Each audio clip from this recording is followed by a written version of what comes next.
Viborg is a city in Denmark. It is an old city, but it has only a few old buildings.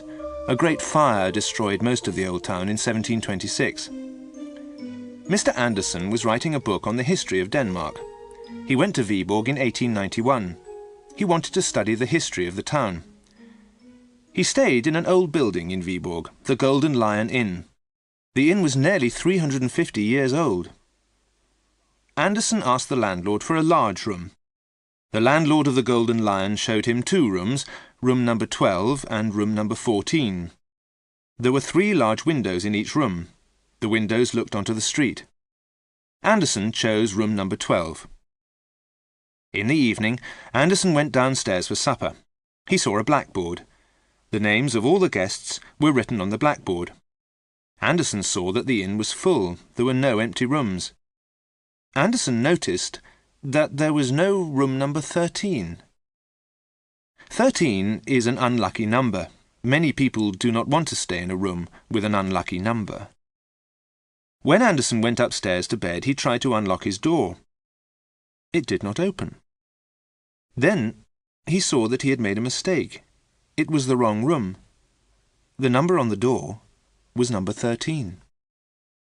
He heard someone moving inside the room.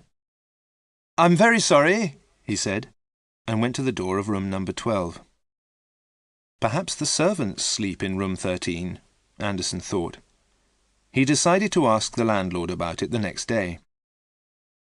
Andersen lit the oil lamp and looked round. Room number 12 looked smaller by lamplight. Andersen was tired. He went to bed. In the morning, Andersen went to the town hall. He wanted to study the town records. Andersen read many very old papers. The oldest records were from the 16th century. There were some letters from the Bishop of Viborg dated 1560. The bishop had owned 3 or 4 houses in the city. He had rented a house to a man called Nicholas Franken. The townspeople of Viborg did not like Nicholas Franken. Some people wrote to the bishop to say that Franken was a bad man. They said that Franken was a magician. They wanted Franken to leave the city.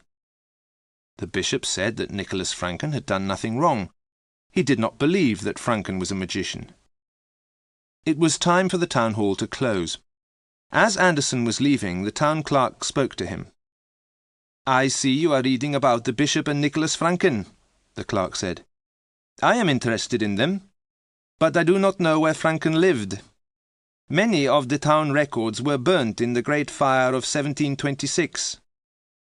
Andersen thanked the clerk and went back to the Golden Lion. He wanted to ask the landlord about room number 13, but the landlord was busy.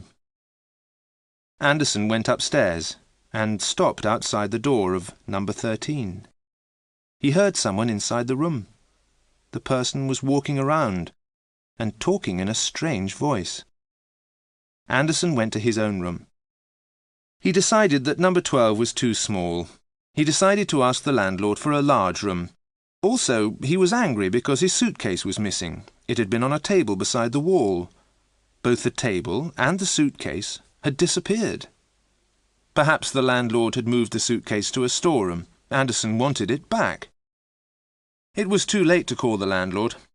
Andersen went to the window and lit a cigarette. He looked out of the window. There was a tall house on the opposite side of the street. The lamp was behind him. He saw his shadow on the wall of the house opposite. The person in room 13 was also standing at the window.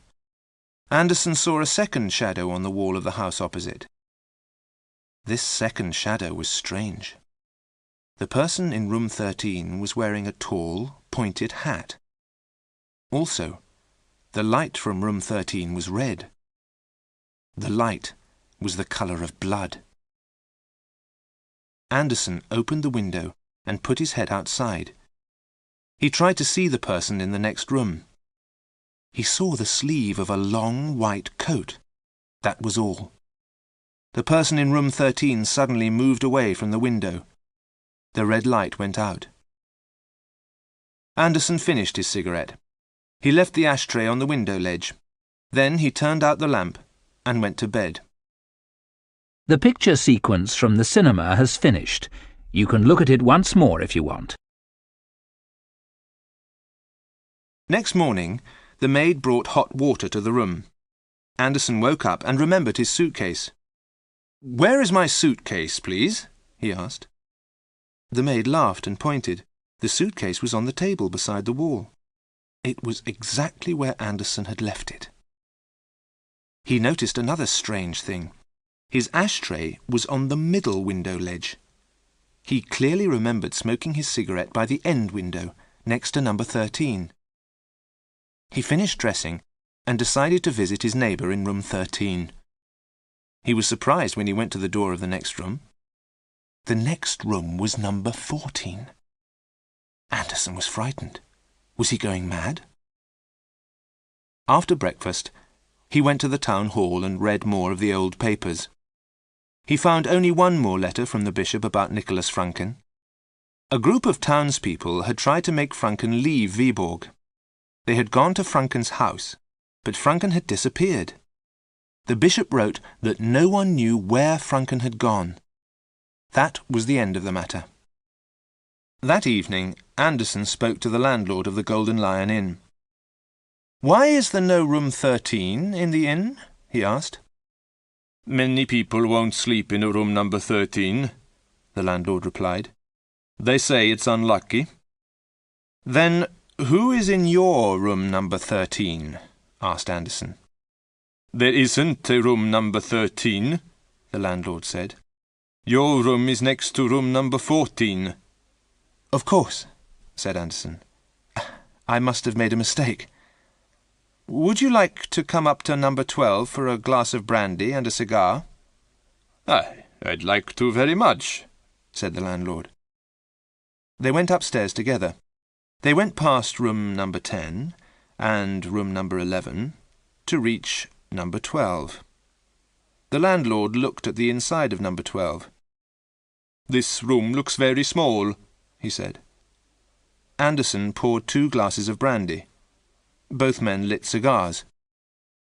Anderson opened the window to let out the smoke. There was a red light and a shadow on the wall of the house opposite. The light came from number 13. The shadow was dancing wildly, but there was no noise. Anderson sat down to drink his brandy. He wanted to tell the landlord about the strange things he had seen.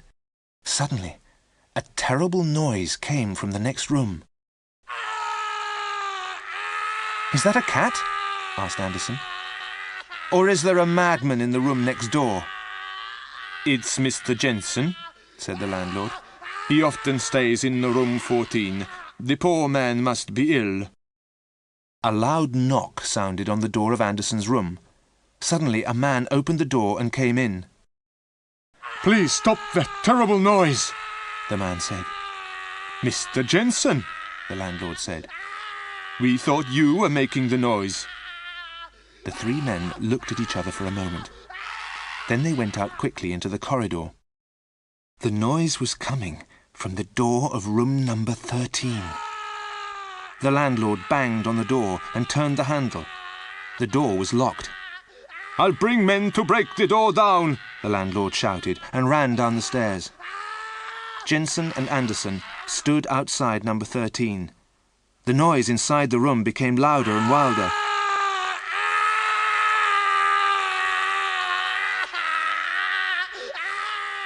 "I want to tell you something strange," Jensen said to Anderson. "My room has 3 windows in the day and only 2 at night. Perhaps you think I am mad." "Good Lord, my room is the same," said Anderson. "My room looks smaller at night than during the day."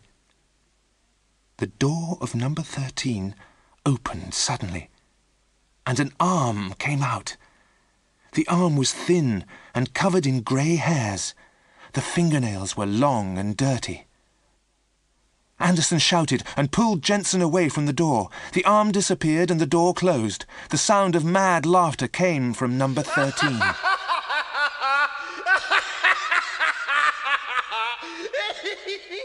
The landlord brought 2 men up the stairs. The men had axes in their hands. They swung their axes against the door of number 13. Suddenly, the men cried out and dropped their axes. They had hit a wall.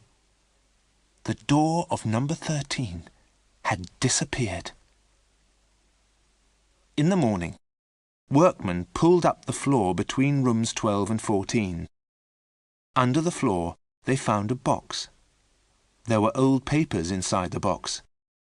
Anderson thought that the papers belonged to Nicholas Franken, the man who had disappeared in 1560. No one was able to read the writing on the papers. It was in a strange language. The writing was brown. The ink looked old. But Anderson did not think it was ink. He thought the papers were written in blood.